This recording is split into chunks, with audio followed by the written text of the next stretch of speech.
Narito na naman ang mainit na balita mula sa mundo ng social media natin sa inyo ni Madam Chika.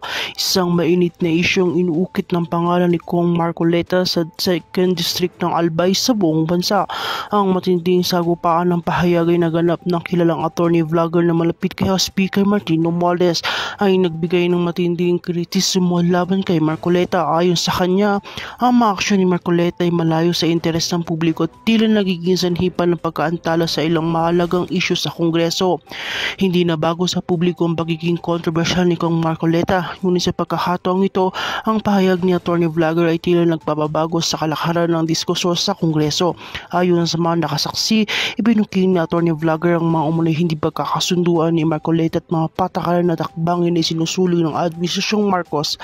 Hindi na rin pinalampas ni attorney ang ilang mga isyu na matagal nang pinapalaganap ni Marcoleta, particular na ang kanyang mga pahayag hinggil sa mga pambansang usapin. Ayon sa mga report, nagkaroon ng matinding palitan ng salita si Kong Marcoleta at vlogger ni Martin Romualdez sa isang platform kung saan binigyan ng bagong perspektibo ng abogado ang ilang aspeto na may sinusulong ng batas. Sinabi ni Marcoleta na ang mga akusasyon ay walang basihan at bahagi lamang ng mga personal na atake laban sa kanyang pangalan at kredibilidad sa Kongreso. Tinutulan din ni Marcoleta ang mga aligasyon walang batayan at pinalaganap lamang upang sirain ang kanyang reputasyon. Samantala, ang mga taga-suporta ni House Speaker Martin Romualdez ay nagbigay ng kanyang reaksyon sa issue na ito. Sinasabing bahagi ng kanyang pagsuporta ng administrasyon ang mga krisistomong inilabas ng vlogger sa kabila ng mainit na sagupaan. May mga niniwala na bahagi nga ganito ang diskurso at naging sanhi ng mas malalim na pagsusuri sa mga patakaran sa loob ng Kongreso. Subalit may mga nagsasabing ito rin ay maaaring magdulot ng division sa pagitan ng mga miyembro ng administrasyon at ng kanilang mga kaalyado.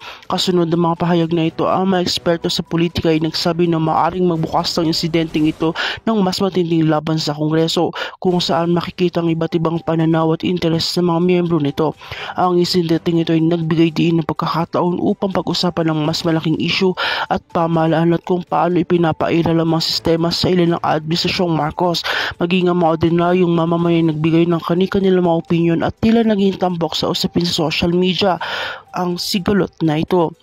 Sa ngayon, hindi pa malinaw kung paano ito matatapos at kung ano magiging epekto nito sa mga kasalukuyang usapin sa Kongreso.